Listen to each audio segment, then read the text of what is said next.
Monday night edition of the Crash the Pond podcast, trade deadline edition of the Crash the Pond podcast. This is exciting. It's going to be a crazy show. We have so much to talk about. Jake, when we when we joined our stream here to start setting up before we recorded, I noticed a kind of sad tone in your voice, kind of almost like you're in mourning. I What's keeping you down? I mean, we'll get into this. Don't worry, folks, but I mean, let me just lay it out there. I think that it was a bummer of a day. I don't think there's really any way around it. It was a sad day. I think there was a lot of ways this day could have gone that could have helped out the Ducks long term for the future of the franchise. And the way that today happened did not do that. And I think the frustrating thing out of it all is some of the quotes that we'll get into from Bob Murray really go counter to a lot of the thought process that the franchise should have, and really is disheartening on the whole. And I think that this day kind of reinforced a lot of my beliefs about where the franchise is headed. And it's very frustrating to see that. It's like watching the Titanic go straight into the iceberg, and you can't do anything about it. And I feel like today it feels like the day that the Titanic had hit the iceberg. And so, with that being said, No hyperbole there. I wanted to at least throw on another bright and colorful shirt for anyone watching the visual or the video aspect of this podcast to brighten people's day. Let's go with that. And shout out to that guy Bobski, great patron, who just gifted out three subs to people. So thank you so much, Bobo, for doing that. So we'll get into it. This is going to be a little bit maybe of a downer of a show. I think you and I are both going to be very critical of the Ducks. So if you are someone like us who is not a fan of the way this deadline has happened, who wants to hear someone speak out against the franchise, skewer them maybe, I think you're going to be in for a bit of a treat of a show. Well, I'm going to do my best to try to inject some perspective. I think that'll be my role. Well, That'll be my role in this show. I think you and I try to do a good job of that, of providing both sides of the argument, providing at least the argument that usually is given against us, to provide at least the counter to that, to provide some perspective. Maybe you disagree with our opinions, but we can at least provide you where we're coming from on that. Yeah, I mean, at the end of the day, I think that people really draw a line in the sand with this kind of stuff. And we have to keep in mind that I think we all are wanting the same thing. You want the franchise to work in an optimal way. You want it to get back to a point where they're Stanley Cup contenders, right? That's, I think, what everybody is pushing for here. But there's obviously a big disagreement about how to get there and what the state of the franchise currently is. And I think that what today kind of told me, just as a broad view before we get into the details, is I think the Ducks, I don't know how far away they really feel like they are. There was no tearing down. There weren't really any true selling moves. I mean, at least there weren't the kind of moves that really indicate that they're moving on from their core. And so I just find that a little, that's the part where I guess I am dismayed, because I think that just, I don't know how you get to that conclusion after what we've seen for the last 3 years. Yeah, like, I mean, here's the thing, and we'll jump into the actual trades, and then we'll get into more so of a lot of the logic and everything like that with not making the moves and things like that. But I think what's frustrating looking at this draft kind of from an overall picture to start is that this is the worst season the Ducks have had over the last 3 years. Like, there's no way around that. The last, like, how many, like, over the last decade? But I know, but specifically over the last 3 years, where this team has been kind of in the draft lottery. They've been in this lower point of the franchise. And I mean, I'm not the biggest fan of those moves that he made at the deadline, or at least the one last deadline. But at the end of the day, Bob Murray still at least got a first-round pick at each of the last deadlines and a prospect to go into the draft with an extra first-round pick each year. And as critical as I am over the fact that he hasn't moved guys out in the right age group, at least he has been making somewhat of progress by adding in first-round picks, adding in prospects, adding in at least that. And so I think what's frustrating is you look at this deadline, and what did the Ducks get? The Ducks got a fifth-round pick, but they sent out a sixth-round pick, and they ended up with Hayden Fleury. And Hayden Fleury is he's a bottom pairing defenseman. We'll get into that a little bit All right, more, but yeah, let's just go. get into the trades. Yep, let's do it. All right, so let's rewind the clock back to Sunday afternoon, because that's where things kind of started going down. It was announced about an hour and a half or so before the game yesterday that the Ducks played against Colorado, that Nick Deslauriers was heading to Pittsburgh. And then within about 10 minutes of that being reported by Elliot Friedman, you got a report in by Eric Stevens in the Athletic real-time app saying that this, according to the team and league sources, this was not happening. And then Elliot Friedman deleted the original tweet and put out a clarification saying that it wasn't happening or hadn't yet been finalized.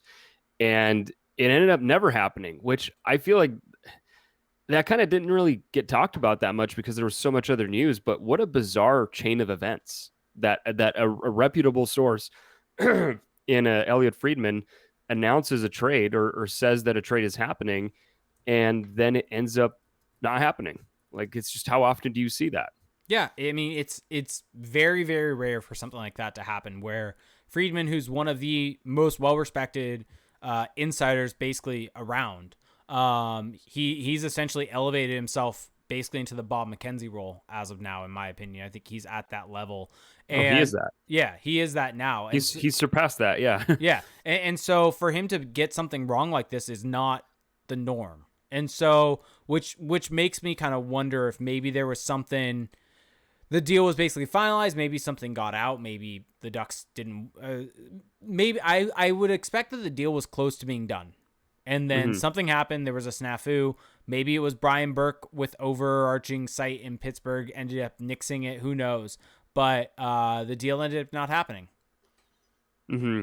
Yeah, I think that what happened is that the Ducks probably, I mean, this is pure speculation, by the way. I just want to make that very clear. Pure speculation, but I think that we've seen a track record from the Ducks of them not wanting trades to get out. Like or at least before they're able to notify the player. We saw that with the Antoine Morin situation, where Antoine Morin was playing in a game for the Golds, and we didn't get the actual return on the Volkov deal. It was heavily delayed, which you just don't really see in most trades until they were able to tell him first. And I feel like the Ducks probably didn't intend for Deslauriers to find out, because they, he's a respected guy in the locker room, veteran, this and that, and they wanted to be the ones to tell him first. And so maybe that just broke things off. Who knows? I actually don't really know why at that point you would then not do it. But regardless, they have a reputation a little bit of wanting to control the narrative. And so maybe that's what went wrong here. But I'm just curious what the return would have been for a Nick Deslauriers. Yeah.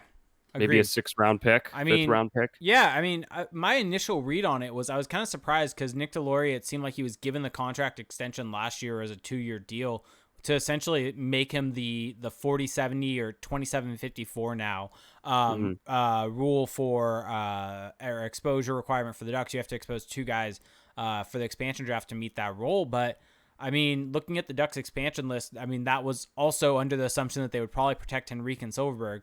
Not so sure if that's now going to be the case after the fact that they have exposed Adam Henrique to waivers, and who knows where they're at with Jakob Silverberg, and they may expose him also. And so with that being the case, those 2 guys could be your exposure guys. There's also Derek Grant in the mix. And so, I mean, they ended up not moving Deslauriers so he can still be exposed and fill that role. But that was my initial thought. But turns out the Ducks actually have a couple people that could fill that role.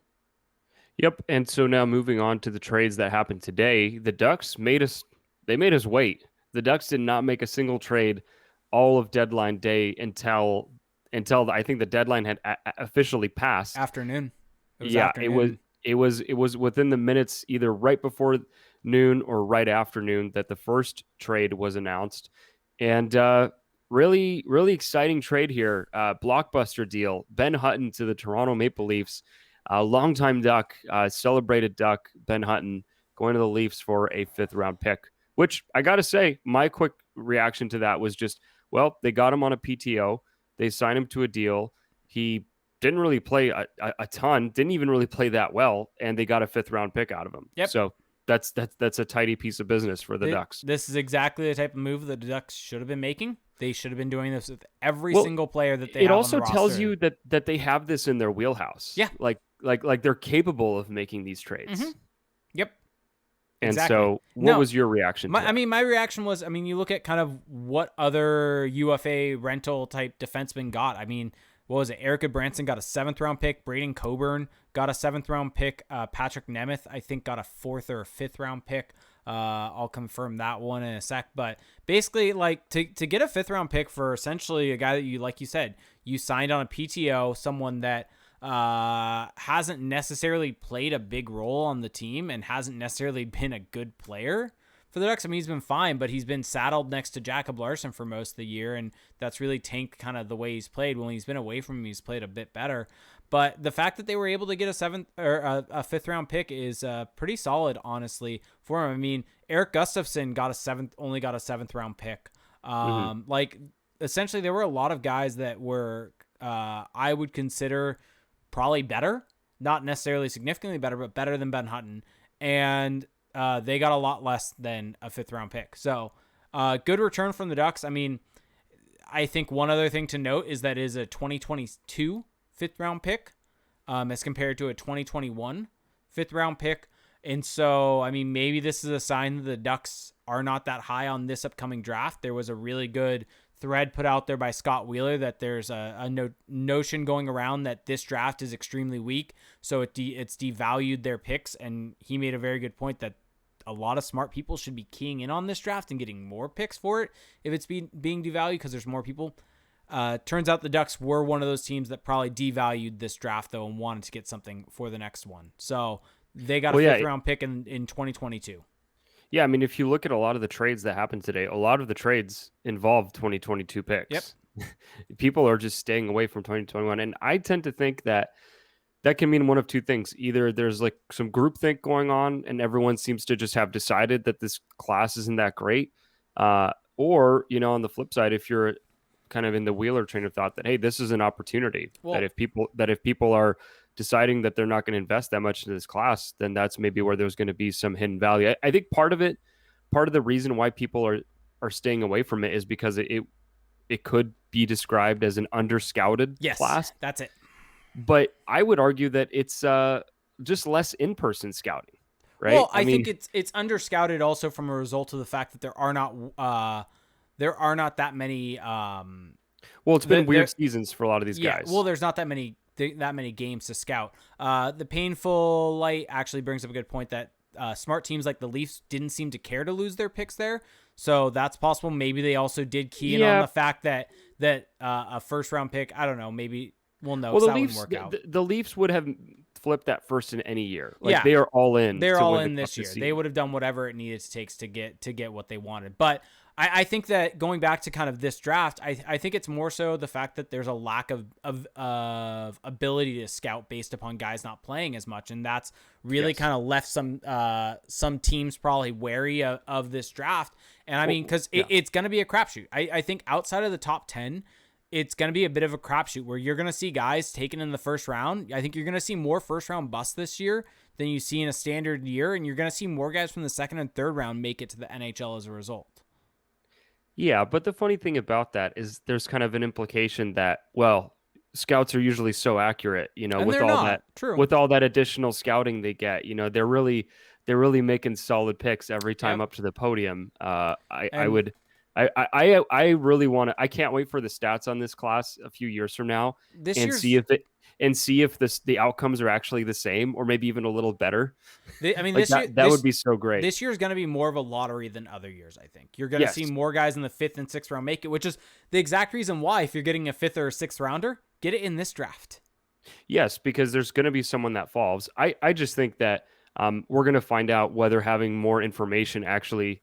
Or more or less information actually leads to worse picks. Anyway, I do think that this 2021 draft discussion, even though it may seem a little unrelated, actually does kind of underscore a lot of this. I mean, if the Ducks, if other teams were higher on this draft, I think you would have seen a lot more movement. You would have seen picks be more valued. I mean, this day was the lowest amount of trades since 2000 for a deadline day. Now, of course, part of that is the quarantine and just kind of the weird year that it is. But It's the quarantine, it's the flat cap, and but I think if teams were more eager to go and if there was a more established pecking order, like just let's say it was the last year's draft class for this upcoming one, I think you would have seen more movement, um, potentially. more valuing of those picks. Because look, if the Ducks, they're a team that has really established themselves as a good drafting franchise. If they saw an opportunity to go and get players, they would have jumped on it, but they didn't. And we've seen them jump on that opportunity, like you said, in the past. So it's a good footnote here. I think it does overshadow a lot of this. Let's move on to the next trade, though, unless you wanted to say anything else about Ben Hutton. Nope. I mean, here's the thing, and this is what we'll probably say on this next one also. In a vacuum, this is a good trade. Like, this is what the Ducks should be doing. I think that this, not even in a vacuum, overall big picture, this is a good trade for the Ducks also. They should be moving out every single guy that they had that was a UFA that they were able to potentially get something in return for. So that would be Yanni Hakanpää and a 6th-round pick for next year's draft to go and get Hayden Fleury from the Carolina Hurricanes. So, yeah, I agree with you. Like, in a vacuum, just looking at what this trade is, Yanni Hakanpää is a guy kind of like in the Ben Hutton mold where, look, they took a flyer on him as a UFA out of Europe, hadn't played in the NHL in a few years, and they turned him into a guy who could play. And then they packaged in a lower end pick to go and get a guy in Hayden Flurry, who is not some high end defenseman, but he is, I would say, a bit of a brand name defenseman. He was a 7th 24. overall pick. Yeah, exactly. So he's got that kind of draft capital, again, brand name value there. And so they basically turned nothing into something because, not to disrespect Yanni Hakanpää, but it's just not a guy who he was essentially found money for this franchise. And they smartly capitalized on it. That's what this should have always been the logical endpoint for the Yanni Hakanpää experience. Like, for example, if they had re-signed him, that would have just been lunacy. So the fact that they cashed in on him and turned him into a guy who could potentially figure into this team's core, that's a smart move broadly, but I think there are still issues with it. Yeah, and so I agree there. I think that the Ducks ended up cashing in, like you said, on it. They had to toss in a 6th-round pick also to get Hayden Fleury out of Carolina. Hayden Fleury, just so everyone out there knows, he is currently 24 years old. He is going to be 25 though in July. He is a left-handed shot defenseman, as everyone's kind of said. He's 6'3", so if size matters. 6'4". 6'4", and he's big. That was the second thing Murray said about him. He's a big kid. Got to note the size. Mean, NHL.com has him listed at 6'3". Somehow gained an inch in Bob Murray's mind. No, I saw 6'4" on Hockey Reference, but okay. Anyway. But regardless, and so, I mean, you're getting a guy that's younger. You're getting a guy with some potential in his game, various different things there, and has shown an ability to drive offense if you're looking at historical numbers for him over the last 3 years. And so overall, like, that is a good move for the Ducks. The kind of main issue, if we're zooming out from the minute details of the trade and evaluating the trade kind of in a vacuum, unless you have anything you want to add. Although, actually, let me go ahead. He, just so everyone out there knows, if you do shooting adjusted wins above replacement per Top Down Hockey, he is essentially exactly replacement level, which is right around actually where Hakanpää ended up also this year. So very similar in terms of on-ice impact from there. But if you look at, and I have now actually updated our setup, Felix, so I can share my screen again. But if you look at the screen, you will actually see his RAPM charts for the this current season. As you can see, a little bit of a rough season for him. But if you end up showing it a little bit more and show the 3-season sample, he actually has been good at driving offense with driving expected goals for over that 3-season sample for the Carolina Hurricanes. And this is isolated for individual player impact. So this does not include the fact that he was on a better team than the Ducks. This isolates his impact for that. So anything you want to add on Hayden Fleury or his game or anything like that? Well, yeah. I mean, I think it's important to note that bringing in a defenseman like this, who has been a third pairing guy with the Hurricanes, that's going to make the Ducks blue line depth better. Like, he does make the team better. He is better. He's been better over time than Yanni Hakanpää. And I think that the key that he brings anything to the table offensively is the big key there, because Hakanpää, for as good, quote unquote, as he was this season, it was really all about just defense. He was not giving the Ducks anything offensively. And I think Fleury kind of fits that mold a little better, playing that more offensive style. But the upside, he's 24. Is this just who he's going to be? Just kind of a third pairing, okay defenseman. He doesn't play on special teams at all. He takes his penalty taking habits aren't great, so he'll fit right in with the Ducks. And individual offense is not necessarily there either. So that concerns me a little bit, that the results aren't that great despite him playing in such a kind of minimized role. I mean, you look at goals for his goals for does not match his expected goals for. And I think part of that could be just due to scoring talent. And maybe that's kind of the takeaway there when you're dealing with a much larger sample size and they're not converging. I just think part of Murray's reasoning is that this guy could come in with a bigger opportunity and be better. Well, I would argue this might just be who he is. So to break that kind of aspect of it down, is he going to get a better opportunity with the Ducks than he got in Carolina? Because that is my big picture kind of takeaway with this. When you look at where he fits in the roster, he's essentially replacing. I mean, when you look at this deadline, what the Ducks did was they essentially replaced Ben Hutton with Hayden Flurry, and Jamie Drysdale will probably switch back to the right side and take Yanni Hakanpää's place on that right side.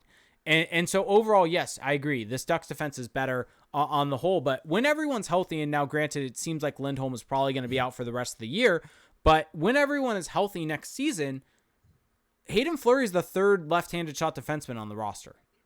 He's not getting top 4 minutes on the Ducks. Like, he's not, unless one of Lindholm or Fowler are moved out, which is possible and could be the case.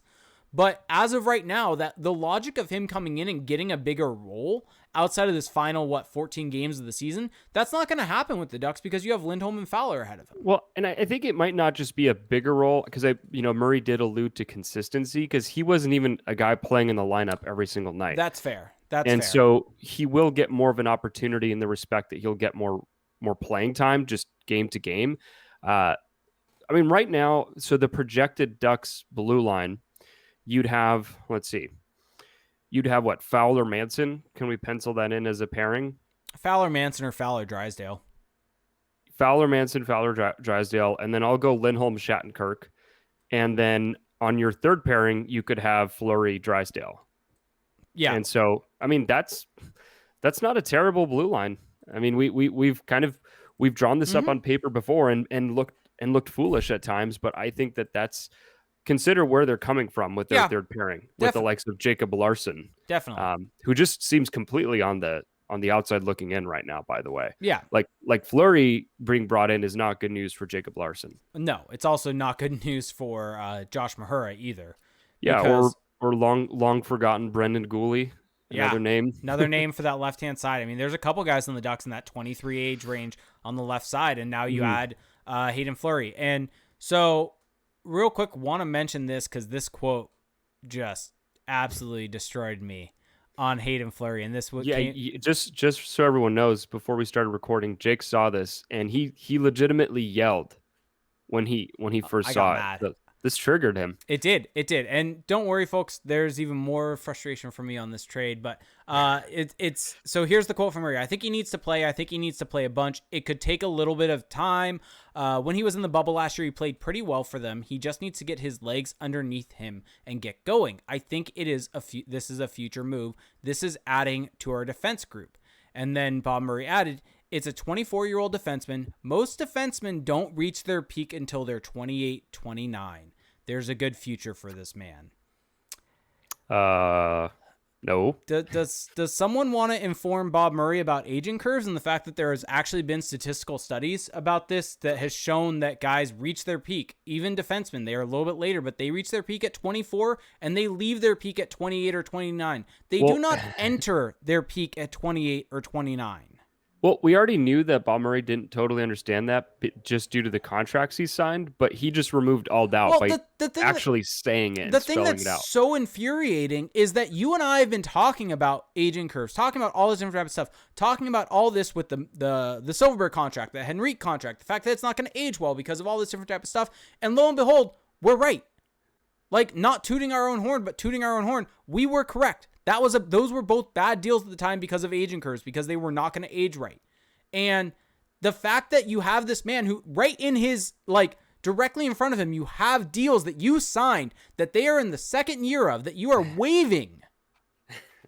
And you are trying to claim that 28-29. No, Jake, it's on the players to be better. Like, understand agent curves, understand player evaluation. This is your job. This is your job. Yeah. Like, it's insane. But it's not just Bob Murray. Like, just feels like this entire front office as a whole is just, there's a lot missing there. But anyway, I'm forgetting where we even were on this. Where we were going to go with this was the fact that we've talked about this trade kind of in the minute detail of it, but the big picture thing of this is that it's very confusing what the big picture from this trade is. What is the purpose of it? Well, so you actually made a good point earlier today. We were texting and you had hearkened back to, this may have been at the first trade deadline we did. Yep. Maybe it was a second trade deadline. I'm forgetting now. 2019. Time is a flat circle. Second one we did. Yes.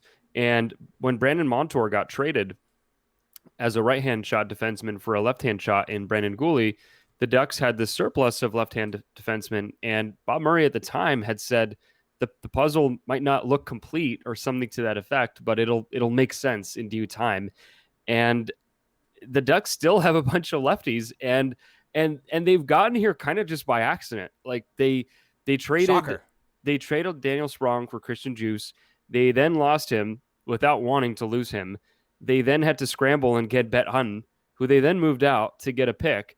And now they're bringing in Hayden Fleury when they already have a bunch of left defensemen still anyway. So what this says to me, I think it'll be true this time that someone's going to have to be moved out here. It just, you can't have this many defensemen. And here's the thing is, and I guess this is the frustrating thing here, is that the quote that Bob Murray had, I think, back at that deadline, after he moved Montour, and I think you and I were both very big fans of that deal, the value that he got back. And it basically, his quote was, right now you're only seeing a part of the puzzle. It was something along the lines, right now you're only seeing a part of the puzzle. You have to wait. There's a bigger picture at play. You'll see it come the summer. Nothing happened. Nothing happened. And so basically, and we've had that basically 2 years in a row. And so at a certain point in time, it becomes a boy who cries wolf situation of, well, when is this bigger picture happening? The Ducks have just basically added another left-handed shot defenseman. They've added another guy that they need to now consider for protection for the expansion draft, because that's one thing we have not mentioned yet. The Ducks now have basically, if they go 7 forwards 3D, which they should, do not go 8 forward or 8 skaters, because you are leaving guys out on purpose. But they have Cam Fowler, Hampus Lindholm, Josh Manson, Kevin Shattenkirk, Hayden Flurry, Jacob Larson, Brendan Gooley, Andy Walensky, Josh Mahura, Trevor Carrick as all guys expansion draft eligible, and they have to protect, or they can only protect 3 of those if they go 7-3. If they go 8-4-4, you could protect 4, but still, like, you're like, are the Ducks just basically acquiring Hayden Fleury to float him out there so Josh Mahura is not taken? Maybe that's it. That's definitely not what it is. But like, you're giving up draft capital with the 6th round pick for that to happen. Like, are where is this going? Like, it just feels like this almost lacked foresight. No, I'll tell you where this is going. I think that they got Hayden Fleury because they've made it very clear they want a guy of his ilk or of his kind of age range. They got that. He meets that need. He's on a cheap deal, and now this sets them up to get rid of some of these defensemen that, like, they are out on Josh Mahura. We've known this. Like, true. He's looked very good at times, and it just hasn't seemed to matter. He'll have 1 or 2 bad games, even 3, and that'll just completely cancel out or outweigh everything that he did before that. So to me, this isn't about them keeping Josh Mahura. I think it's the opposite. Well, yeah, because I think that my initial read of this trade was, why is this happening when essentially you have Hayden Fleury already in the system with Josh Mahura? Like, they are very similar players in terms of like the driving offense aspect of their game, but not being great in their own zone. That is Josh Mahura. Like no, I mean, Fleury's better defensively than Mahura. A little bit. I mean, he is better. Like, I think we can say that. Yeah, he's better. Sure. Fine. I'll admit that. I mean, you can't just say these things without fact. I'll have you check me. Well, I mean, but I think the point still kind of stands, though, that he is in that sort of younger age range, and you're bringing another one of these guys in, maybe has a little more experience, but is still in that similar category. I just Yeah. think that there's been a decision internally that Josh Mahura's, Mahura yeah. is just not that guy. And yeah, And Mahura's worse defensively which than is, I was saying. He is awful. Sorry. Needed to well, chime in there and you think that I just correct don't look at the numbers. I had to correct myself. I had to own up to it, Felix. I had to own up to it. People assume that the things I say are not based in numbers. They actually are. Both, I just don't both of say us that they typically are. Yeah, I just don't actually. I'm not as explicit about it as maybe I should be. Maybe it would add more credibility if I said it that way. Maybe. But yeah. So I mean, with Mahura, like they did, like that case is closed for me. And now Flurry, I think they see as a guy who's going to be a part of this core, and especially with the fact that you have Manson, who may or may not get moved within the next few months. You have Kevin Shattenkirk, who's not going to be around forever. And we still don't really know the status of Lindholm long-term with this team. So he feels like a building block for them moving forward. So before we move on, and we'll get to our ad break, and then we'll kind of come back and discuss all of the other things that didn't happen for the Ducks. I'm actually shocked we went this long on Hayden Fleury. It makes sense. Impressed. It makes sense. I'm patting myself on the back. What would you expect Hayden Fleury to become? I think that best case scenario, I mean, this is truly best case scenario, just looking at his age, he becomes just like a serviceable second pairing defenseman, just a solid two-way guy who's not really going to be the flashiest, not going to contribute on the power play, but just a guy who can kind of drive play in the correct somewhat direction. Like a better version of Ben Hutton almost. Yeah, I mean, I'm trying to think of a good comparison here. Like a very poor man's Hampus Lindholm. Like maybe even worse than that. Like just a guy who's not really a factor on special teams, and a guy who's not really getting his own offense, but just kind of helps the flow of the game keep going, helps you execute your systems. Yeah, that's what I see. I think kind of that's best case. I think most likely scenario. Oh yeah, most likely scenario is he's a bottom pairing defenseman. Well, I think that, like I said, I think that there's already a very real possibility that's just who he is. Yep. And there's actually no. He's 24. Well, yeah, I don't know. He's going to be 24 in July. The Ducks have clearly identified him as a guy who has more value that he can bring that he hasn't shown yet.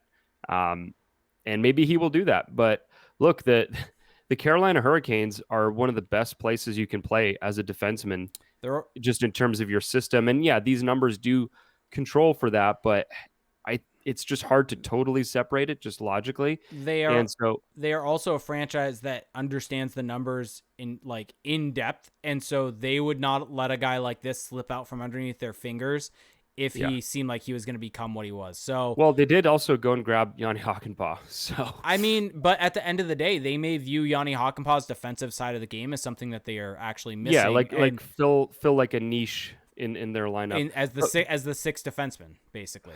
Well, with Fleury, I think that, my concern is that the Ducks have had defensemen come in who have been really awesome on other teams like Kevin Shattenkirk and take a big step back or take like a noticeable step back. And with Shattenkirk, I don't think he's been that bad, but the Ducks system just doesn't seem really conducive to defensemen shining.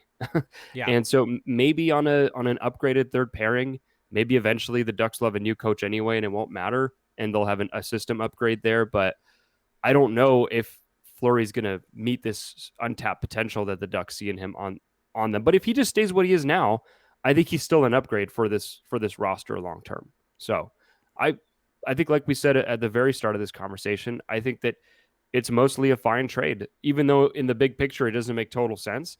I think Fleury does make the blue line for the Ducks slightly better. Yep. So and I think there you go. I think that's the accurate opinion. I think kind of the critique of it is that it's on the fringes, like every single deal the Ducks have made. I mean, with the Volkov trade, so to me the parable for this is Volkov, because this is like the defense version of Volkov.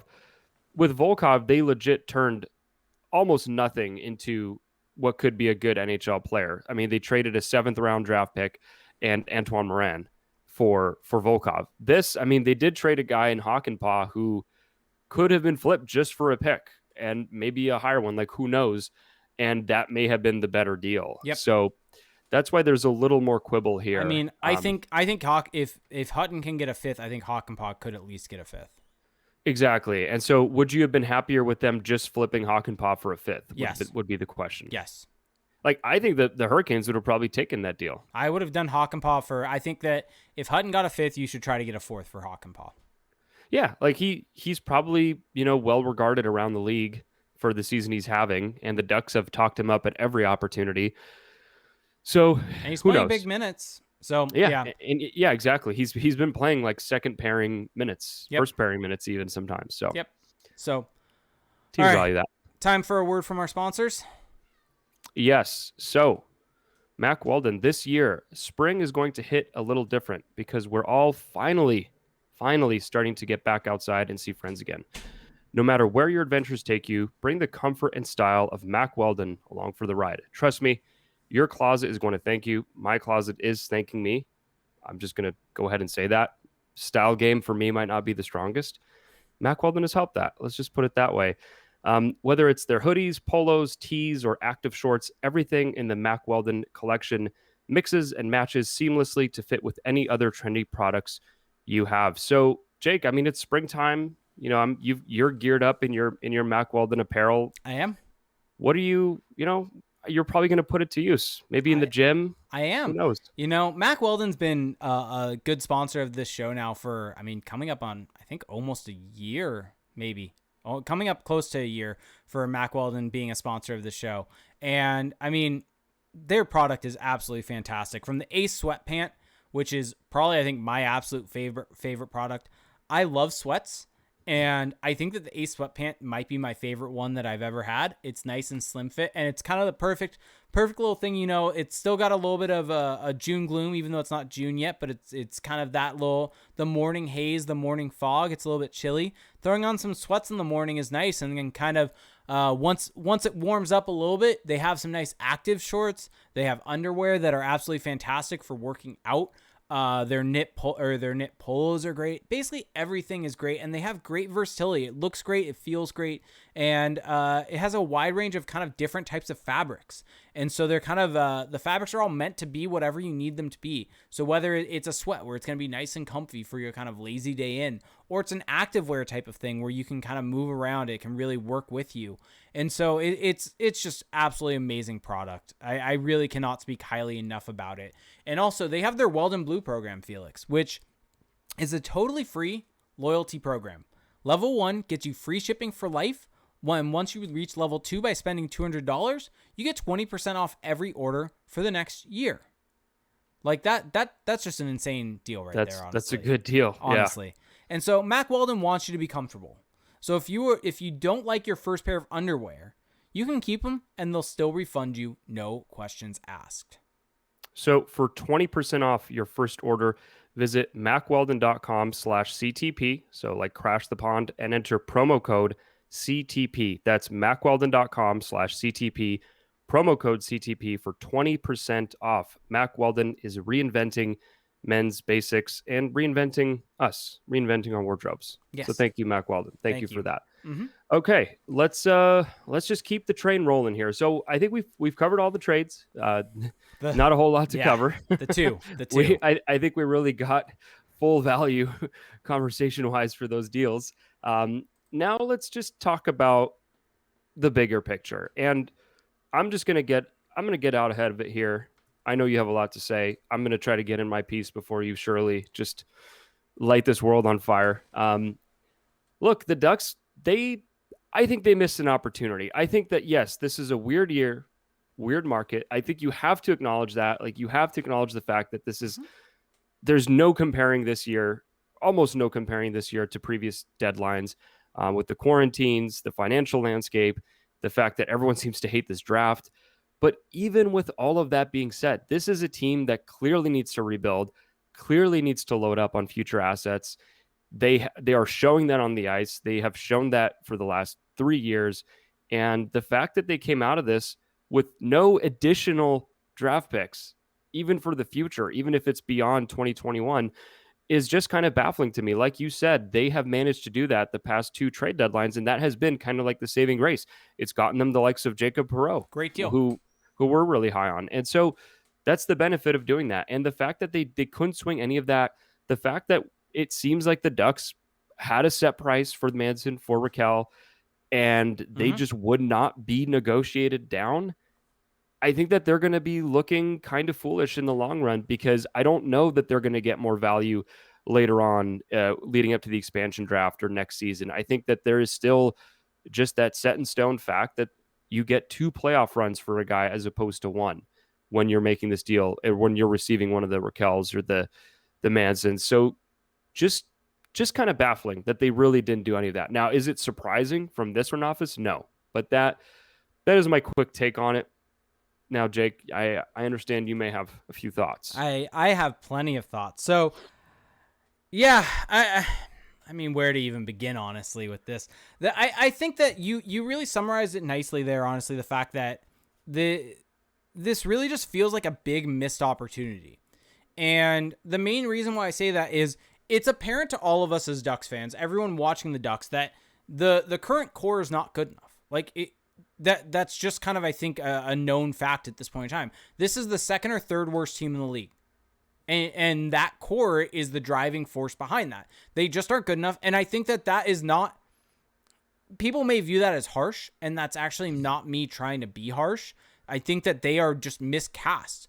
A lot of the guys that are being relied upon to be top end scorers on this team aren't that. They are secondary scorers on most good teams. They are being miscast and put into roles that they shouldn't be, and that is on management. That is on coaching. Look at the way that they've talked about Henrique, all this different type of stuff. If you have, I mean, at the end of the day, everything is about expectations. If you set your expectations and your assessments properly, then you don't deal with that. But with that being said, this core is not good enough. They're not a contending core, and it's time to move on from them. It's time to reset this roster. It's time to push forward for the Trevor Zegras and Jamie Drysdale era. It's been that time for a bit now, and the Ducks have really refused to do that. And the issue with this deadline is, like you said, there are definitely factors here. There's the expansion draft upcoming. There's the flat cap. There's this draft. There's all of those things, and I've heard all of them in my Twitter mentions. Don't worry about that, but I just don't buy it. We look at the trades that were made today. You look at Anthony Mantha, for instance. Everyone kept telling me that the fact that Foligno got a first, the fact that Safard got a first, those aren't comparable deals, or previous deals weren't comparable to this one because of the expansion draft. And so even though they got a first, Manson and Rakell won't, or they won't get the prospect in addition to that. And you look at what Anthony Mantha got. Anthony Mantha got Jacob Vrana, a first-round pick, a second-round pick, and Richard Panik. So he got a first and a second for him. And that is a guy with term. He has 3 years left, I think, after this one. So where's the argument about the expansion draft for that? Where's the argument about the flat cap for that? There's a lot of salary, a lot of AAV, a lot of term associated with those deals, and Yzerman still got proper value, and part of that is due to the fact that he was able to take money out to make things work, and so it takes being a creative GM to make this type of deal happen. And so you hit the nail on the head that Manson and Rakell aren't going to have as much value in summer as they do now. I don't think that can really even be that much of a debatable fact. A team gets them for 2 playoff runs as compared to 1. If someone trade, and this is something Bob Murray has said himself over summer, or when he traded for Ryan Kessler, he gave a much bigger deal to the Vancouver Canucks at the deadline than he gave them over summer, because of the fact that he would have had him for another playoff run. And when he went to go renegotiate with them for a trade, he was not going to give up as much. And so we have it from Bob Murray's own mouth. And the issue here is that I think his view is that he didn't want to take less than he thought he should get, that he didn't need to move these guys now. Well, you know what phrase applies here perfectly, in my opinion. Go for it. Penny wise, pound foolish. Like, maybe you did save yourself from not getting the return you got, the return that you think is lower than the value, but ultimately that's not fully what this is about. No, it's not fully what this is about. Let me ask you this. Even if they would have gotten less than they had wanted, Is that still been better? Is that more than what he would have gotten in summer? Yes. To me, the answer is instantly a yes. And so anyone out there trying to say that, do you want Bob Murray out there making a bad deal for these guys? No, it's not about making a bad deal, but it's understanding where their value is going to be, and the fact that their value will never be where it's at now. This is not a situation of you holding on to a guy expecting to get more. Both of their values are going down over summer. This is very much a situation where there's a depreciating value or depreciating asset that mainly because you're not going to get 2 runs. And so this is just an awful management tactic by the Ducks. And there's no other way around it. This is really bad by Bob Murray. This is something that could potentially set the Ducks back for years. Now, well, granted, I also just want to add, I don't think there's any guarantee that they'll do it this summer. No. Now who knows, right? Like, they could extend them. Now they could extend them. They could change their minds. Like it just I think now is the time to act. Like, I think there is a world that we live in where they trade them both in summer and they get a good return. But I think and where it is somewhat damage control and this isn't catastrophic. But if this is a situation where they end up holding on to them until next deadline and end up getting maybe a second for them, maybe a first for them, as compared to a first and because everything we saw was that they wanted a first and a high-end prospect. They probably didn't want a first and a middle mediocre prospect or an average prospect, whereas they probably should have taken that if they would have gotten that. And I think that's where I'm landing on this, is that they needed to be able to get something for them now while their value was higher, because their value. It's very simple. Like, this isn't a complicated situation. Like, I've been trying to kind of draw this out and add more, but there's really not a whole lot to add to this. It's very simple. Their value is going down, so you move them while they have higher value, even if that means you're taking less than you initially wanted to get. Mm-hmm. Like, it's honestly that simple. And so, I mean, it's just shocking that neither of them got traded. It is. I honestly thought at least Manson was getting traded. And I think what's shocking about Manson is Manson adds complexity to the Seattle situation. Like, it makes it tougher for the Ducks, the fact that he wasn't moved. Yeah, exactly. Because now what are they going to do? They're basically going to, like, if they want to be in a situation where they don't lose any of their defensemen for nothing, they're going to have to trade them. And you kind of touched on this earlier. They're going to have to trade some of them leading up to the draft, the expansion draft, and teams are going to know that they're up against it, and that's going to reduce their leverage. Like, if the Ducks actually tried to trade Manson prior to the expansion draft, they've lost all of their leverage. Because teams know what they're what situation the Ducks are in. And Anime Holics brings up a good point. This feels like a situation where Bob Murray forced him, or really wanted to win the trade. Yeah, he priced himself out of just making a deal, period. Yes, this was about winning the trade more so than it was about actually making a deal that's beneficial to the team in the long run. Because, let me just throw this out there for everyone. And I think that this is a very smart point. Some people may say, well, you just hold on to them, see what happens. But what does Rakell for the rest of this year do for you? What does Manson do for you the rest of this year? This Ducks team is in the gutter of the NHL. They're going into the lottery. They're potentially going to get a high pick. They're not doing anything for you for the rest of this year, and most likely they are not doing anything for you next year either. And so, what are you going to do? You're going to resign them over summer, and you're going to have to deal with aging risk. I mean, I guess Bob Murray probably views Josh Manson as a prime age candidate right now, so of course he has to give him 5-6 years. Yes. I don't know. I mean, to me, the biggest thing was about moving these guys wasn't even so much the return. I mean, the return is obviously part of it. It was the message. Well, it was just, you have to turn the page at some point. You have to free up the cap space. You have to open up roster spots. Like, you got to turn the page on this core. And now it's still hanging in the balance. It's still the same roster, essentially. No big changes have been made. Now, of course, I do think it is worth noting that a lot of this could change in the summertime. The Ducks could actually make a lot of these changes in the summertime, when presumably the world will be moving back to more normal, where maybe there'll be a coaching change. Who knows? So I want to reserve some judgment there until we see that. But regardless, this just feels like a missed opportunity from a number of different angles. Yep, 100%. I think that there's really no way else to go with it. It's 100% a missed opportunity. The last thing that came up today was Ryan Getzlaff, which it's funny how this Getzlaff thing just won't go away. Yeah, like, I had put out a tweet basically saying it was getting annoying to me seeing his name out there, and I guess it was real. Turns out there was some smoke where there was fire. Well, so, I mean, this is from the Orange County Register from Elliot Tieford. Ryan Getzlaff waived his no-move clause. Like, he actually waived it. And the Ducks had some kind of deal lined up with the Vegas Golden Knights. And I guess that Murray had a very fixed idea of what kind of price he wanted for Ryan Getzlaff, and he couldn't get that, so they didn't make the trade. And apparently Getzlaff only wanted the trade to happen if it was going to be a trade that would help the organization. Now, I got some insane Are you pushback. gonna? Oh, I was gonna say, are you about to go on a rant here? No, there's no. I'm not going to go on a rant. I'm just going to say that I think that this whole thing is very obviously flawed. First off, why? Once the guy has agreed to waive his no move clause, I understand he's going to have some input about where he goes, but Ryan Getzlaff's not a GM. Ryan Getzlaff shouldn't be the one deciding what's valuable and what's not. Like, of course, he's a Hall of Famer. He understands how this all works. But I just think it's silly to even pin this slightly on him. To pin this on the fact that, well, it was Getzlaff who wanted a good return. Didn't think that the return would help. Like, that's just Bob Murray ducking responsibility there, as he is wont to do. Shocker.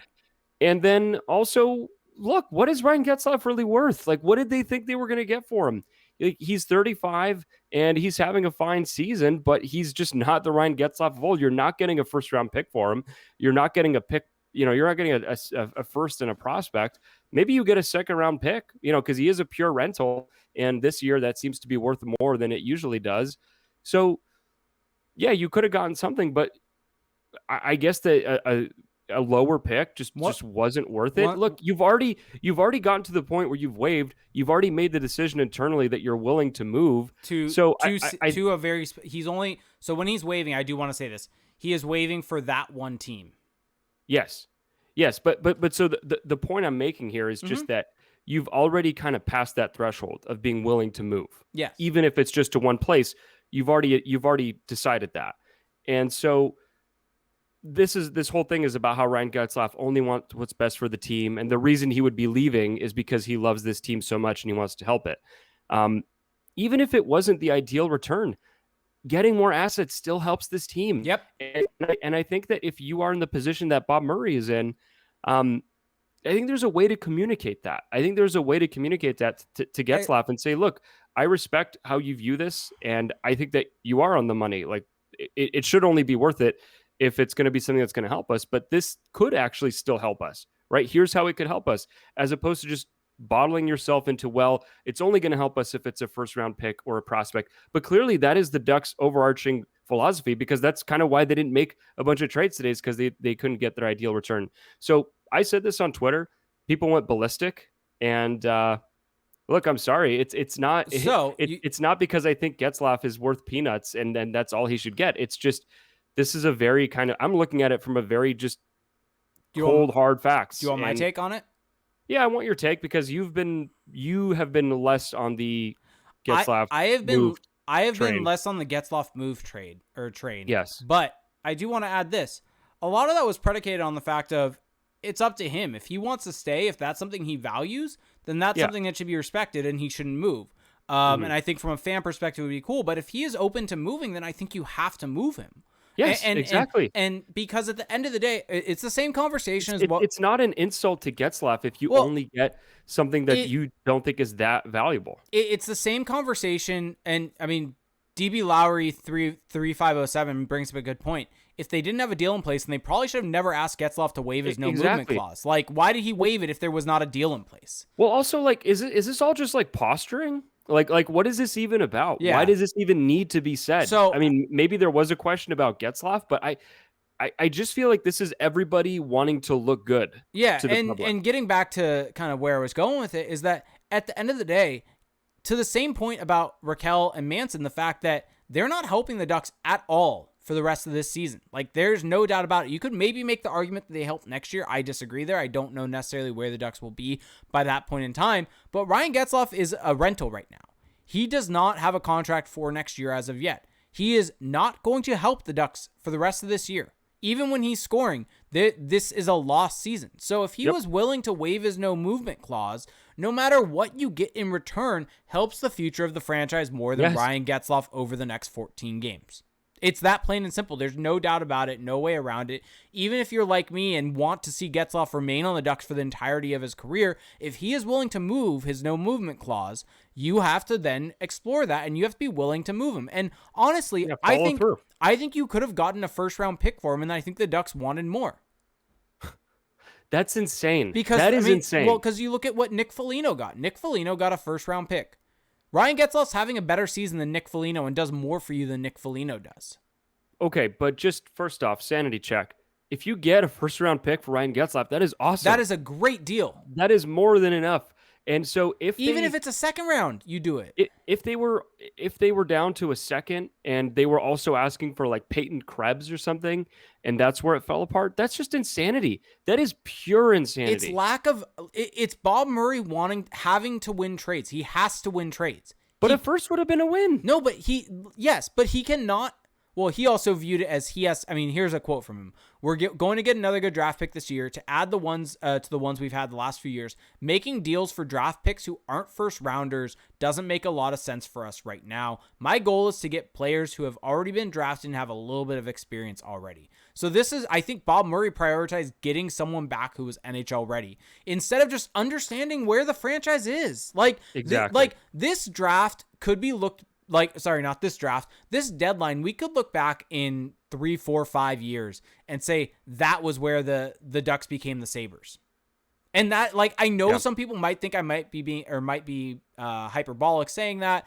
Maybe I'm going over the top. But this trade deadline is what puts you on a path to become the Sabres. Holding on to your players that you could be flipping for prospects and futures when they have more value than they did. I mean, for God's sake, I would say that the Sabres did better at the deadline than the Ducks did. Even though they got only a second round pick for Taylor Hall and were held over a barrel when that trade, at least they got something back for him.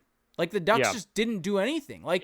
And Dalton Keys brings up a good point in our chat that Vegas probably knew that Bob Murray couldn't trade Getzlaff anywhere else, so didn't have a bunch of leverage. And that's what Taylor Hall. And that's the correct approach if you're Vegas. And I think if you're Bob Murray, you kind of have to understand that too. Mm-hmm. You have to understand that the player will only go to a place that's close by, right? Because he's so established here in Orange County, and so that's part of the deal here. Because of your lack of leverage, there's just no way you're going to get this insane package that you think you can get.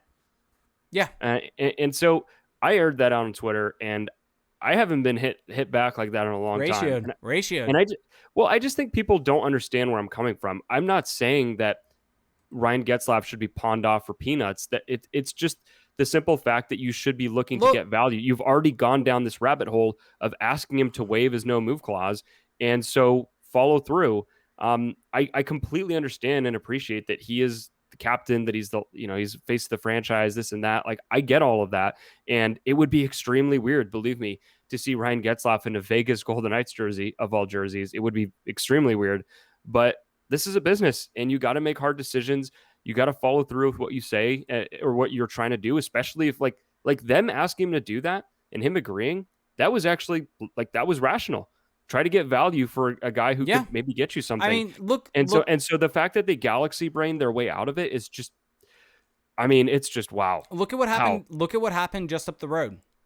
Jeff Carter's a guy that's been in LA. Now, granted, not the same situation where he hasn't been in LA his whole career. Yeah, but still a guy that's won 2 cups there, been there for a long time.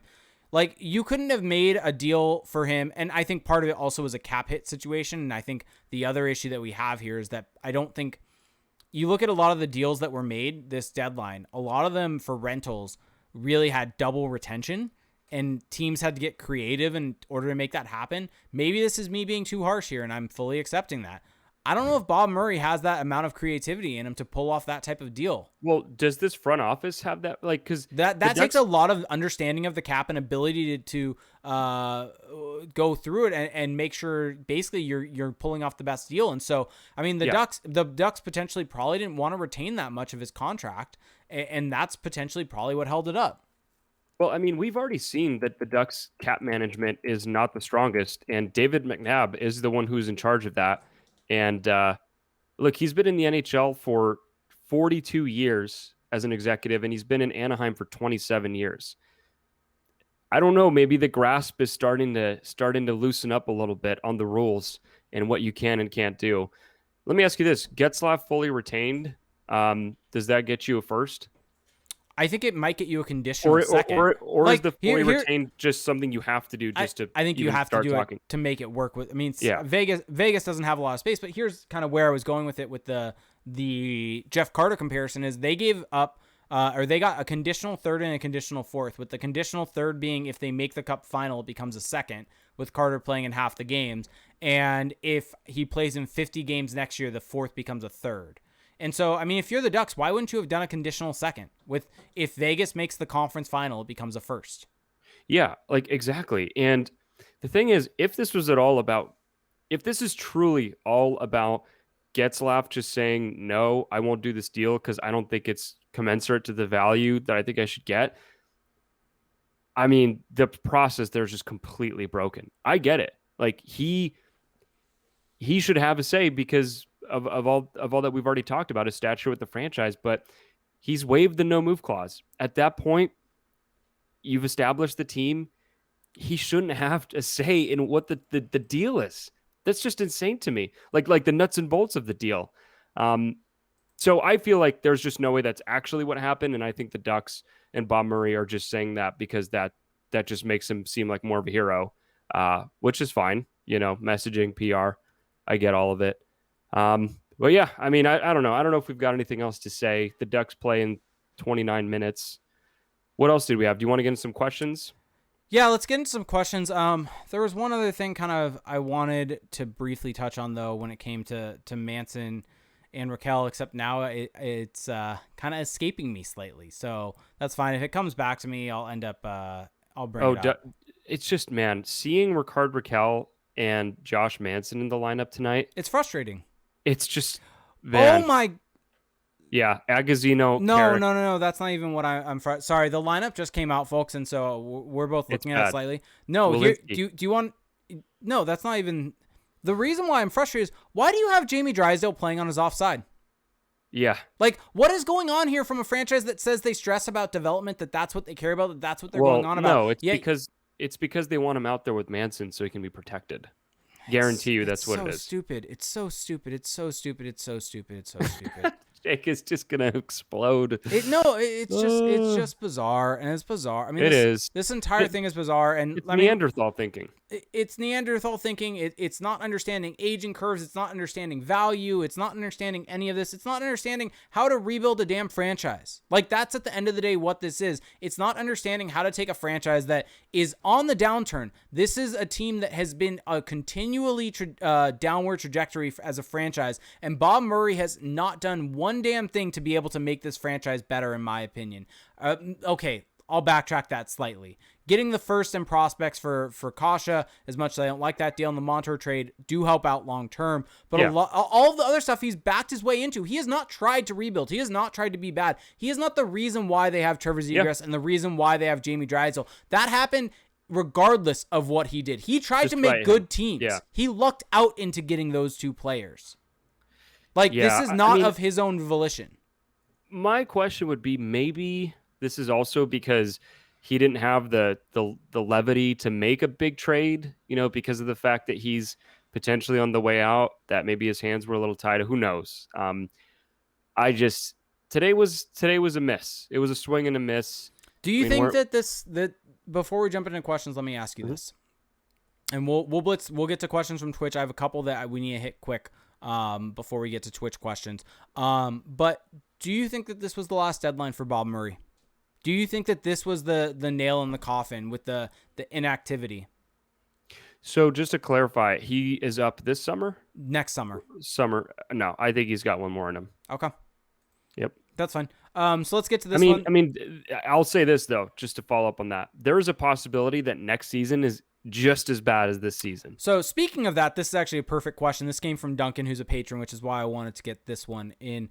He said he DM'd me this for last episode, and I forgot to get it in. So Ginge Gantor on Twitter said, I wonder if it feels like Bob Murray has changed his tone after the season going so poorly. He actually said the word rebuild multiple times, and so has Dallas. I wonder if he's trying to sell the owners on a new vision, just like he is finally trying to pivot, and he's doing it to save his job clearly. Let me. And so, do you disagree with that statement? Hold on. Sorry, I was reading something. Can you repeat that? Basically, do you think Bob Murray is trying to change the perception into this is a rebuild? He said it so long, and he's wondering if he's trying to sell the owners on a new vision to save his job. I have no clue. Because nothing he's doing lines up with the rebuild. Yeah. So I don't know. Sorry. Fair enough. All right, let's get to this question. Do you think and also from William Lewis, Bob Murray's seat, hotter or colder after today? Same. Absolutely the same. And this came from our good friend of the show, Tony, who's a contributor with us, and basically wanted to essentially point out a little bit of a counter argument for us to assess. Seeing as they didn't move Manson / Rakell, and Tiford's article is hinting at the value not being there, at what point do you say, Bob, you're right, we're just not getting enough back for these guys? Like, for example, if Rakell was going to fetch a second and a B prospect when he's not when is it not worth it and makes sense to hold off until the offseason / after expansion draft? I mean, I think, like, if the Ducks eventually trade Rakell and Manson this summer, and they still end up getting first round picks, then it's not as big of a disaster as it looks right now. Agreed. Like, I don't think that they had to trade them today, but today was the day where they would have gotten the most value in theory. Yep. And so, yeah, like if the price is so low, there is a walkaway point, but like even a second round pick to me is not the end of the world. Look at what the Vegas Golden Knights paid to get freaking Matthias Janmark. Like, you're telling me that you couldn't have gotten a nice return for Manson or Rakell. Like, it just feels like they had this line in the sand, and if there was anything that they weren't okay with, it just wasn't going to happen. And I just think, again, you got to be flexible, you got to maximize value, but at the end of the day, what was more important was just turning the page, essentially. Yep, agreed with you. I think that, just to add my brief little 2 cents here, I think that if all you were going to get is a second and B prospect at this deadline, you're not even going to get that at summer. Like, that shows you where the value's at right now. Well, also, right now, there's this assumption that opening up that when you add more teams to the market, it's going to increase the return. Yes, exactly. That the prices are just artificially suppressed right now, and that they will go back up in the summertime. Isn't the case. Well, we just don't know that. Like, that is an assumption. I think that's an incorrect assessment of the value. If all things were the same, if it went from if they had 2 playoff runs also come summer, then sure, because they have the same value, the market's opened up. But the issue is that is missing the whole conversation about their value being less. And so, sure, the market might be greater, might allow you to get more teams bidding on them. But at the end of the day, if the value is less, you're not going to get as much in return, even with more teams in the market. Yeah. So, yeah. No, all right, I agree. Yep. Let's move on to Twitch. So for those of you watching on YouTube, yes, we're on YouTube, youtube.com/crashthepond, or on our favorite podcast services. You can find us at twitch.tv/crashthepond, which is where a lot of the real fun is going on. You can subscribe to the show with Amazon Prime. You get 1 free Twitch Prime sub each and every month. You do have to hit that subscribe button after 30 days. You can help support the show significantly, just like that guy Bobski did when he gifted out 3 subs to other listeners. So let's get into some questions. Animeholics D94 said, "Can we talk about how they think it's time, or he thinks it's time that they start putting some accountability on the Samuelis, because there's a big difference in hands off and absent, and the Samuelis have been the latter for years now." The floor is yours. This is your conversation, so go for it. Look, I've been saying this privately. I've been saying this in our text for a while now, and it feels like I've always gotten severe pushback on saying anything to that effect. And wouldn't you know it, people are starting to say that on their own. People are coming to that conclusion, which I love to see. I think that it is reaching a point where the Samuelis, there's no question that they've been great owners for the Ducks. There's just zero question about that. Willing to spend money, willing to reinvest. The whole thing is great. But in terms of just the competitiveness of the on-ice product, they may just be a little too hands-off. Like, it's come to the point where this feels like a rudderless ship, or it's the Titanic, whatever analogy you want. whatever maritime analogy you want to use. But the point is, like, this just doesn't feel like it's headed anywhere good. Or if it is going to head anywhere good eventually, it's going to take way longer than it should. It's not going to be optimized. And it just feels like there's no one above Bob Murray to hold them accountable. It feels like he has total free reign. And that is how you get those franchises that are just mired in mediocrity for years. And I am concerned that that's where the Ducks are headed. We will see. Like I said, I think there will be another year of pain, and it'll just be an inadvertent rebuild. And then we will see come next summer when Bob Murray's deal is up. That is, to me, going to be the big tell. Even though my skepticism for them has grown this year in regards to the on ice product and the management of that and the hockey ops department, because of the crazy financial landscape right now, I am willing to give them the benefit of the doubt until Bob Murray's deal is up, and then we will see what happens. Here's my view, because I didn't give my take on the seat being hot, and kind of to Duncan's also question. I think, yeah, he's trying to pivot to save his job. I think his seat's really hot, and I think that with fans coming back, I think you're going to hear a lot of fire Murray chants, and I think it's going to be loud. Yes. I think Murray's gone. I think Murray is gone. I think that after this season, I think that is one silver lining from this, is that the inactivity at this deadline, I think at some point something's going to come to the Samuelis over realizing how bad this deadline was for not. Well, they're going to lose so many more games the rest of the way, and not have anything in the future to look forward to as a result of it. And I think that is going to. I think Bob Murray's done after this year. I could be dead wrong. You could be 100% right. I think that if he would have killed it at this deadline, I think and I wish he would have, because that would have been better for the franchise on the whole. But if he kills it at this deadline, then he has something to lean back on, saying, see, I've set up this team. I'm setting them up. I'm getting them going. But he doesn't even have that. And all we have is a quote of him saying 28-29 is starting your prime. Among other. That is a quote that is going to live in infamy for me, that I am never going to forget. DB Lowry asks a question. Who are the 3 do you protect from Seattle?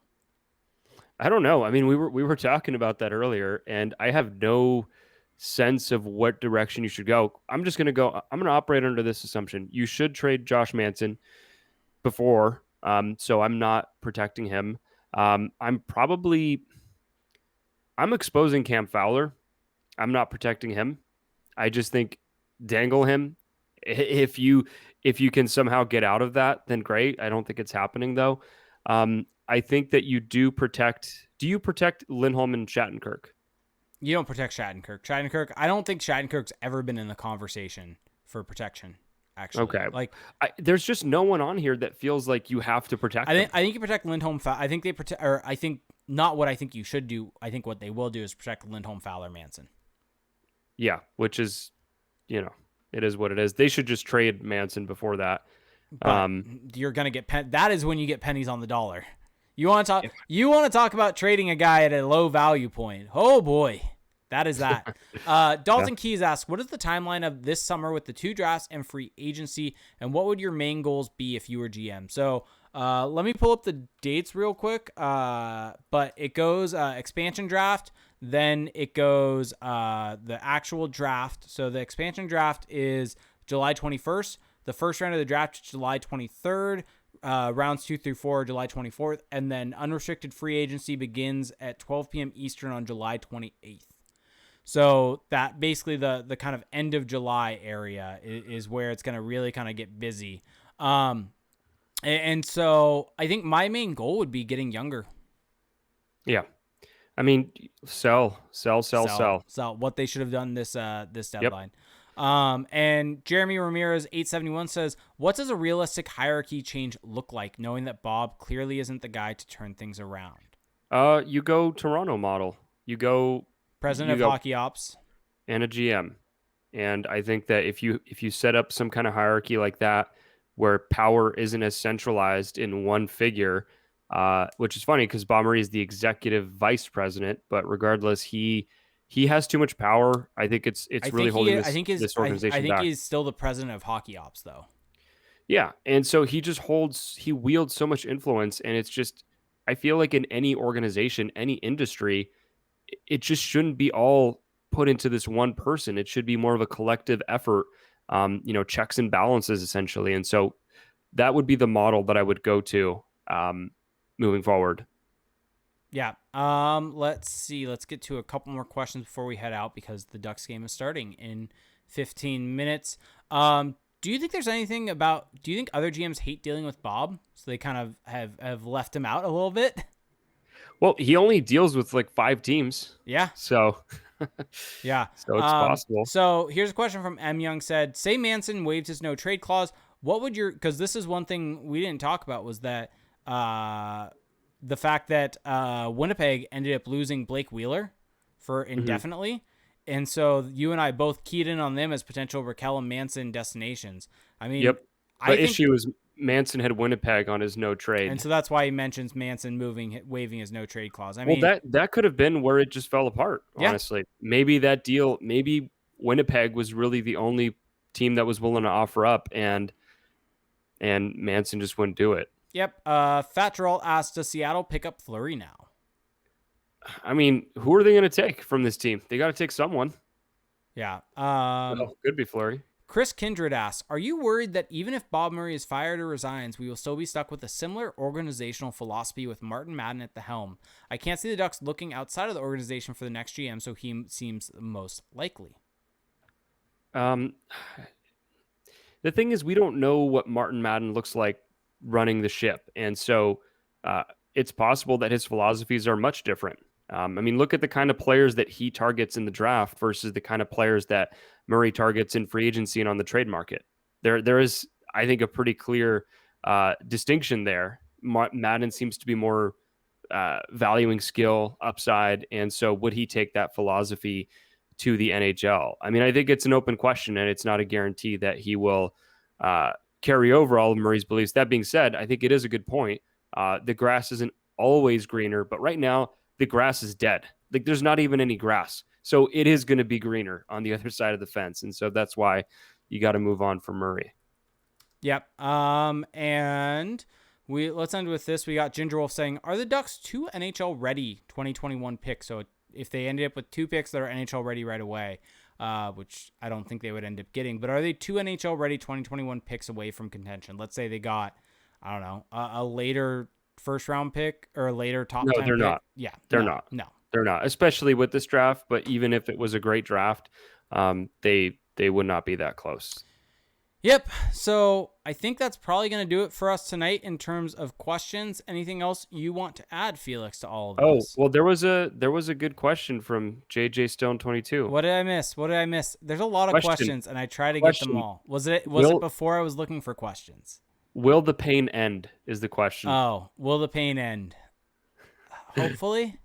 You guys should see Jake's face. It's Hopefully. It looks like you've had a long day. I woke up at 6 just for trade deadline. I know. There's no other There was no actual reason for me to wake up that early. Sucked. I'm not going to lie. This trade deadline sucked. It really sucked. And so, I mean, I think big picture here, it's very frustrating looking at where this Ducks team is. It's very frustrating to look at the way this franchise is being run. It's very disheartening to see quotes like that. Honestly, I had a lot in me in terms of rants, I think, about Rakell, different things like that, but they didn't really come to fruition because honestly, I think the most disheartening thing of the entire day was reading that quote from Bob Murray about Hayden Flurry. And that is no joke. For the general manager of the Ducks to say that there is that 28 or 29 is the peak for a defenseman, that is just false. Like that is factually incorrect. Like there is no actual data to support that and support that quote. And yet that is the person running this organization.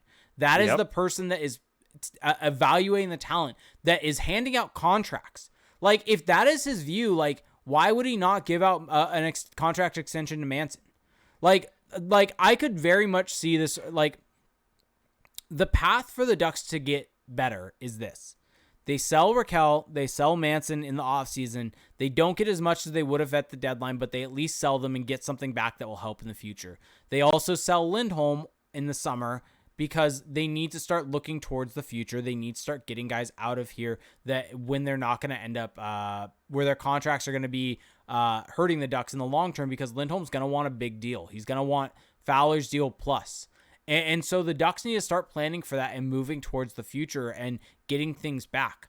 And that is how you rebuild this team. Yes, there may be some pain. Yes, next season may suck also, but at least you're able to see these kids come in. You're going to see the progress. You're going to see them come up as compared to you're still seeing right now Derek Grant getting minutes on this team. You're not even seeing the kids progress because they're not being given opportunities to do that.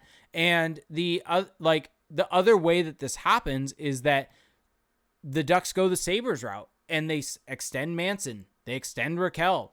They extend Lindholm. Majority of your cap space is tied up in guys over 30 years old.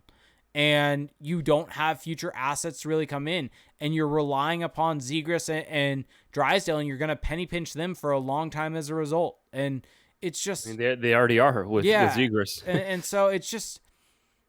There's a path forward that is hopeful. I think after today, it's harder to see that path. And I think that's what's very frustrating out of all of this. And yeah, I mean, final thoughts is just they're out of touch. They're just out of touch with reality. Yep. That's what it feels like. Like, what is going on here? Let's finish on a positive note. I feel like we need you to be happy. I heard there was a big WrestleMania show over the weekend. Are you actually giving me time to talk about WrestleMania? Talk about some wrestling. WrestleMania was this weekend, and oh boy, the show of shows was a good one. It was the first time that they've had fans in the building for WrestleMania, and it was a good one. I mean, there were some matches that weren't the best. Looking at you, Fiend versus Randy Orton, and the weird-ass finish that happened there, but they had a main event, only the second ever main event with two women for night one with Bianca Belair versus Sasha Banks. The first time two African-American, whether male or female, headlined WrestleMania. And those two women put on a damn show and put on an amazing match, represented just a special moment. You can see Sasha Banks afterwards, even though she lost, there was a very cool moment that they captured her that wasn't caught on camera initially, that someone got with their phone, of her just laying there on the ground outside smiling, even though she lost, because she understood what that moment was, what they had accomplished, the performance that they had put on. And so the fact that night two had the Edge versus Roman Reigns versus Daniel Bryan match, it was a very, very good WrestleMania, and one that I think will go down as not one of the best, but a very, very good one. I also, look, people are pushing back in the chat. Yes, I don't often do this, but Jake is in a bad way right now, and we got to bring him back. I also want to point out, since I've been getting some pushback from this as well, just pushback all around. Angels? Angels. Been watching every single game. That is the thing in my apartment right now. We watch Angels games every day, and I've been tweeting, and people are hating the tweets, and I love it. I'm feeding off the hate. It's not so much people hate that you're tweeting about the Angels. It's the fact that your tweets are, good Shohei. Pull him. Kick him out of the game. Get him out of there. Send him down. When have I been wrong, though? I think I was wrong once. There was one guy who proceeded to go out, but Quintana over the weekend, my God. The Angels starting pitching is a huge problem. Tell me I'm wrong.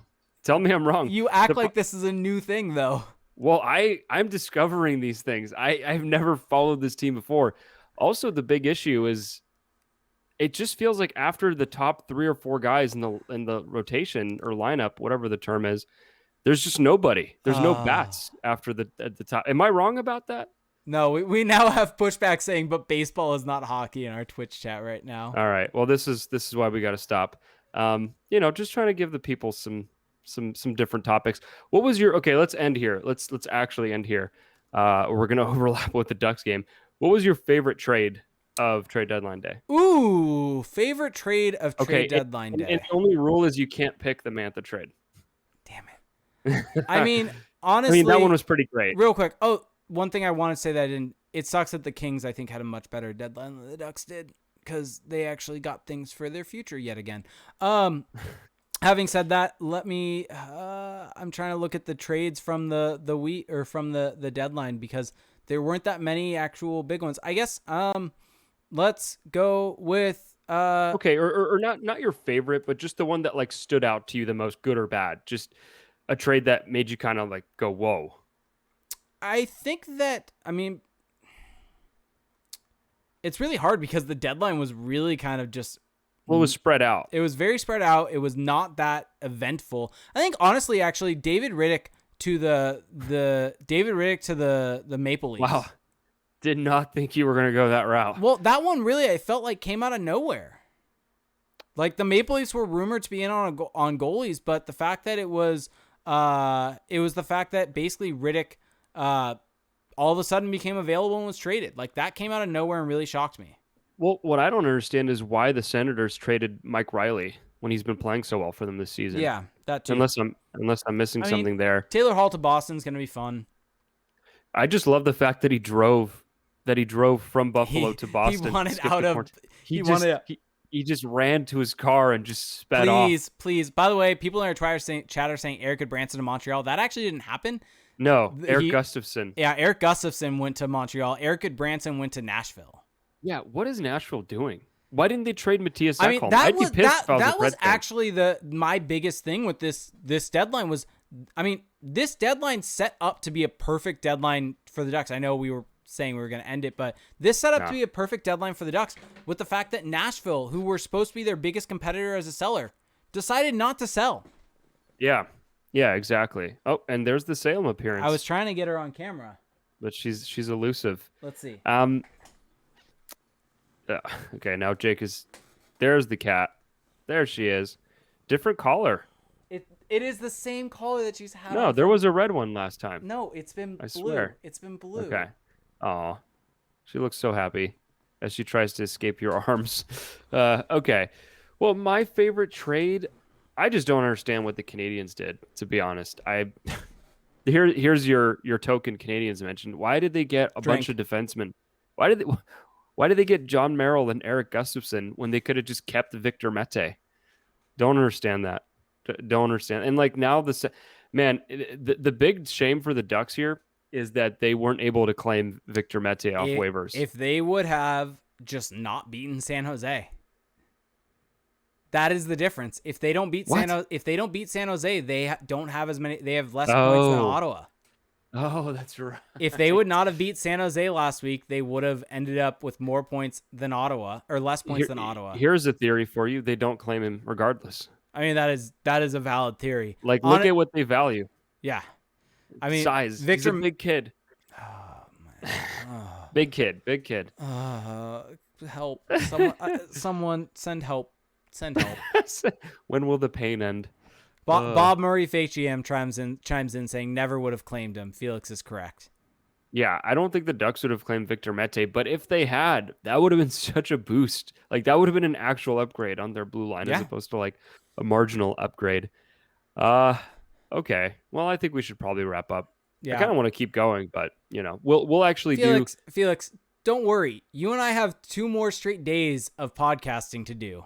Exactly. I was going to say, we actually are going to do a bonus episode. Now, this is a great segue into how you can support our show and how it could actually benefit you. So patreon.com/crashthepond. That is our Patreon page. And for $1 a month, you get access to our patrons only Discord chat, which today was just flying off the handle with all these trades.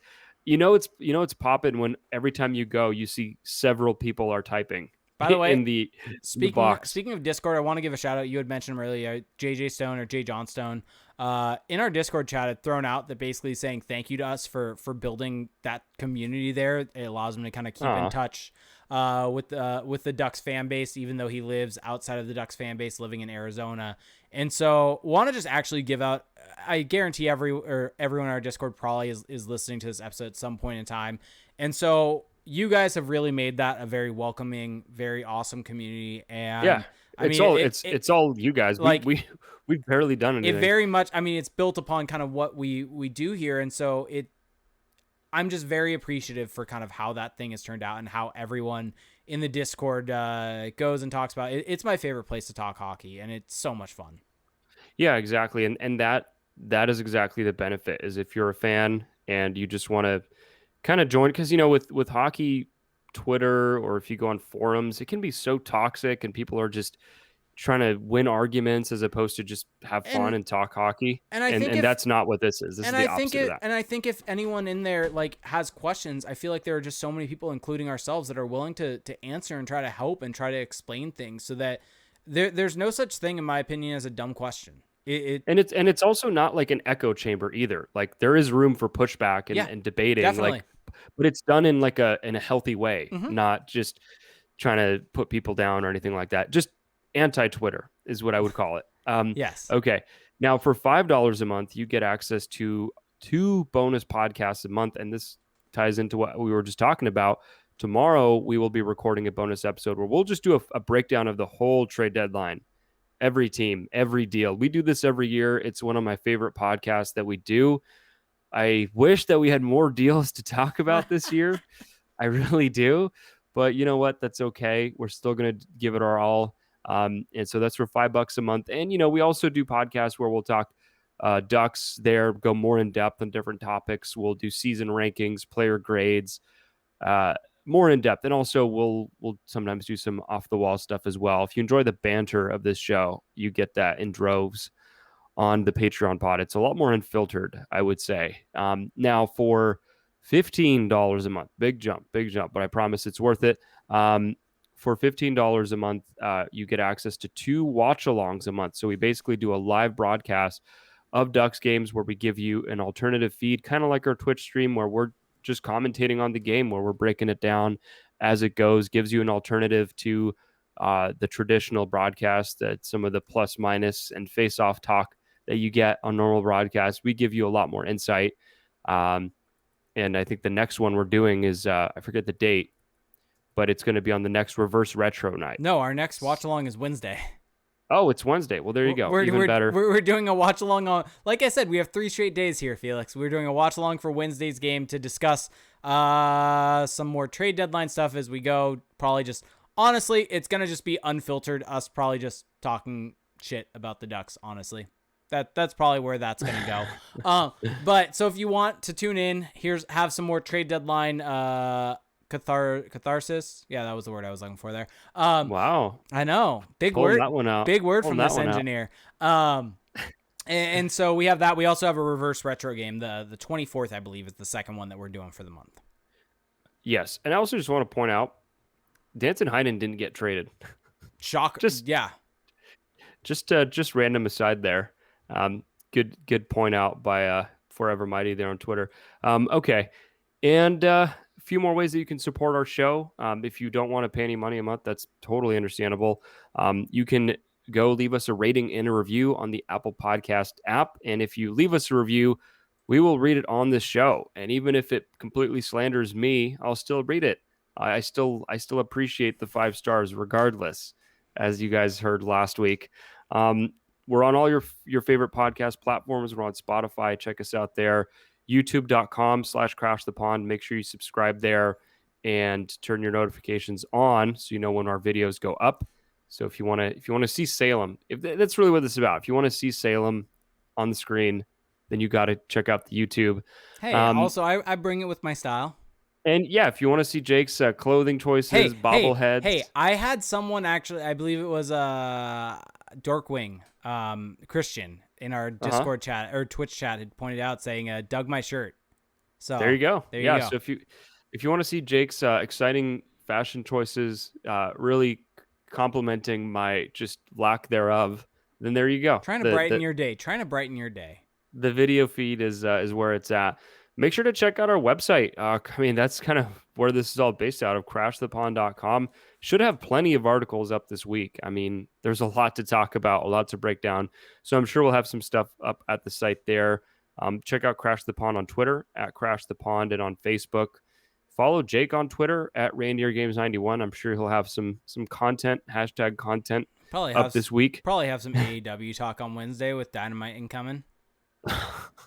And I am on Twitter at Felix_Sicard. And I actually have an article that I'm trying to get done soon for the site.